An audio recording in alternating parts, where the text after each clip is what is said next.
What's up, everyone? It's your boy Terry speaking from the garage shop again.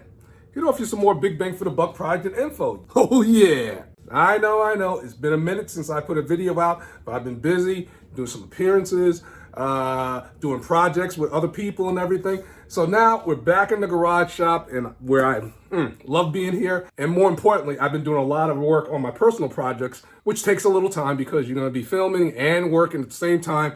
So bear with the cover man because there's gonna be tons of videos coming at you, all new fresh ones. And I can't wait to see your reaction when you see them.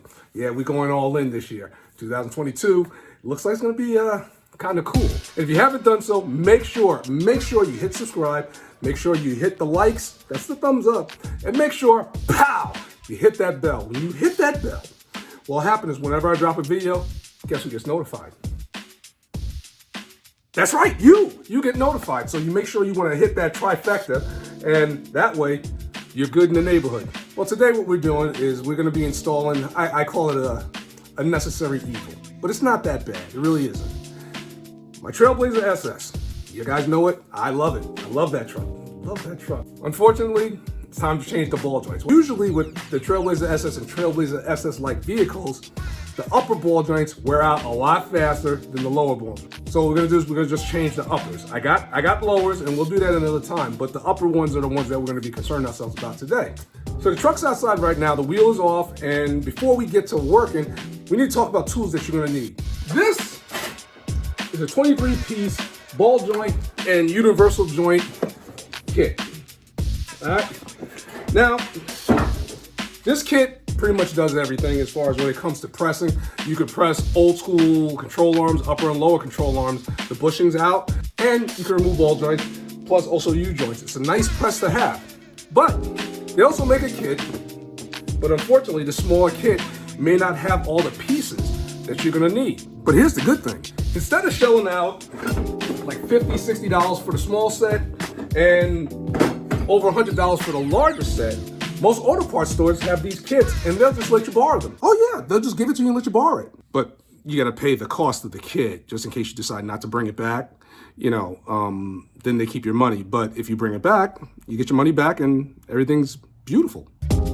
But I prefer to buy my own kit. Why? Because every time I go to an auto parts store and I rent one of these kits, either pieces are missing or they're damaged to the point where you can't use them. I just decide, you know what? Forget about it. Let me just go and just buck up and buy my own kit. That way I know I have it, put it to the side. If some of my friends need it, it's there for them. And don't get me wrong, I have borrowed kits and it worked out fine. If you need a kit every now and then and you decide to go the renting route, make sure all the pieces are there, inspect it, because you know what happens when you return it, the clerk may not inspect it properly or maybe not know what they're looking at. Each piece has its own little compartment where it goes. So you want to make sure all those compartments are filled, because if there's an empty spot, chances are that's the piece that you're gonna need. Let's get outside because it's cold, so we're gonna do this really, really quick, and let's get this done. Yeah. Now check this out. Anytime you could do this, see that? And I see that it's moving right there. Anytime you could do that, that means it's time to replace the ball joint. And I've been getting all kinds of unsavory feeling in the steering, so I thought it was a safe bet that, and I'm glad I banked on it, but that ball joint has to be removed. Now in the Trailblazer, you have a holder that holds the brake line. I think that's, well, let's see, it's a 10 milli, so you want to get that. You want to just move it. There's 2 bolts. Remove them, because that will give you a little bit of slack where when this comes down, you're not pulling on the brake line. Got the little tab right here. Just open that up. The brake line comes right out. See? All right. Be careful with that. This is the bolt that locks the control arm, the upper control arm, 15 milli. All right. Slide that right on out. Already got the anti-seize on it, so that's good to go. Take a little hammer, a little tappy tap, and this is gonna slide down just like that. Now let me show you something. This is a rear-wheel drive Trailblazer SS. So you don't have the whole, CV joint that connects to the, the hub here. It's because if you had the CV joint in, you would never be able to get it to move like that unless you, a little tap, tap, get that CV joint into the hub, and then you'll be able to get it to this point, like this position right here. Clean all this nastiness because there is a lock pin in there which you can't get to if it's nasty like this. So let's just clean this off. Yep, see, and there's a lock ring. See if we can try to get this thing out. I'm gonna try this trick that I got from Chris Fix. He said to, love that guy. He said to get 2 screwdrivers, same size, and just and it works. To my homeboy Chris Fix, thanks for the tip, buddy. All right, so remember, if you got a lock ring and it keeps on spinning, just get 2 of the same size screwdrivers and tap them one out. So now we got to press this ball joint out. Now we're going to take our kit, which comes with a whole bunch of pieces, and this is where you're going to have to get creative. You're going to have to get creative and try to figure out which puzzle works best to get this out, especially when you don't want to mess this fender up. You see how it's going to be close? So you got to figure out which is the best configuration, but I'm going to try to help you guys. All right, so let's see what we got. Hold on. First thing, this is going to be my bottom, because what happens is it goes over the ball joint, which will allow the ball joint to drop down in here. So what you want to do is you want to get a piece. You see how this is a ball joint? You want to get a piece where the ball joint can slide into that cup. So that's the first thing. And you can even feel it. You can feel, see right now, it's around the ball joint. So that's the first thing. All right, so now we also need a configuration that goes around this ball joint, right? But what I need is for it to push down, the clamp to push down on that. I wonder if I could put this. No, maybe not that one. Let's see. Huh, okay, let's try that. Remember, cover up. Do not want to mess up your paint. So get an old rag or something where you protect it. I owe you guys an apology. I'm sorry, but the camera wasn't on when I removed the ball joint, but I'm going to tell you exactly how I did it. Let's recreate. It was under here like that, right? And then what I did was I took this because it goes around, and I was able to use this piece. So this is exactly how I sandwiched it. Just like this. And then I had my clamp down right through here. It hit the top of the ball joint and pushed it out. Again, I apologize because I thought the camera was on, but it wasn't. And I hate when that happens, but it happens. But the main thing is we were able to get the ball joint out. Now there's a lot of ball joints on the market there, but I like to go with the AC Delco Professional. That's the part number. Here's the new ball joint. It comes with Zerk fitting, in the box, in the bag, along with a boot, a new bolt to lock down the control arm, and also a lock ring. So these kits are complete. But the first thing, before we even think about installing this, you got to clean this off. This thing is filthy. You got to make sure you have a nice, smooth surface for it to go up in. So let's get to cleaning. Make sure you get the top, get the bottom.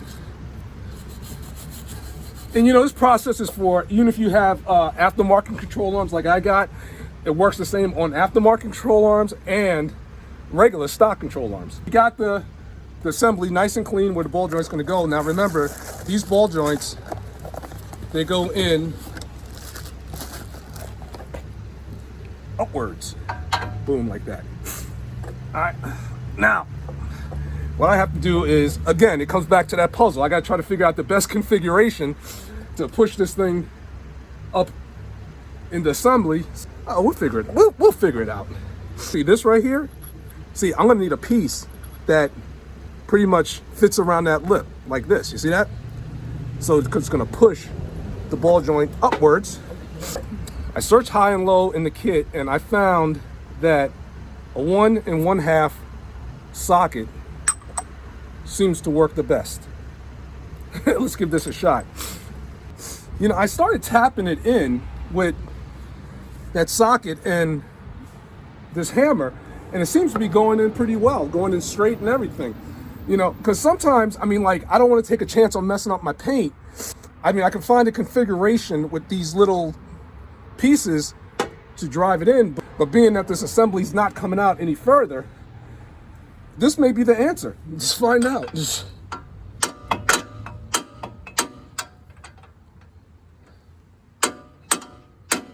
This seems to be working.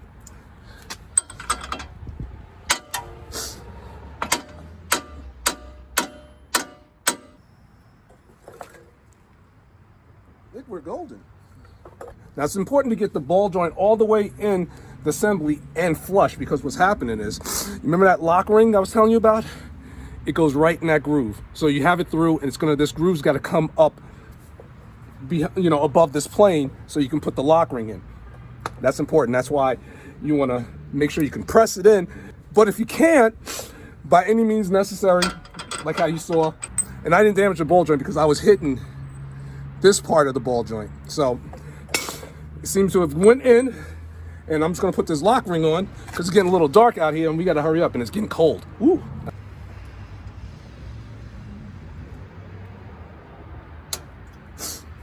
Snap ring is in. All right. Now we got the Zerk fitting that we're going to install. Let's go up. Oh, love is what we need. There we go. Comes with these little bolts. There it is. Lock it down. Let's put the bracket back for the brake. Up. All right, that's in. We put this line back where it belongs. Last but not least but not last, we're gonna put some grease in these fittings. And don't just do this one. Now's the time. Now that you got the truck up in the air, you got your car up in the air, now's the time to grease all of the fittings that you can get to anyways. Now check this out. The two bolts, the 21mm bolts that hold the control arms in place, make sure you check those, because sometimes they like to come loose. So make sure you check them to torque specs, and you should be good to go. That's all there's to it to remove ball joints on a Trailblazer SS and Trailblazer SS-like vehicles. And I did the whole job in under an hour, both sides. So, like I said, you can do it. I believe you can do it. But at this time, I am looking at the clock on the wall. That's right. Or should I say ceiling? It's time for me to head on off and continue to bust out the 71 Chevelle, 67 Chevelle, suspension pieces, 69 Camaros coming back to the garage shop in 2022.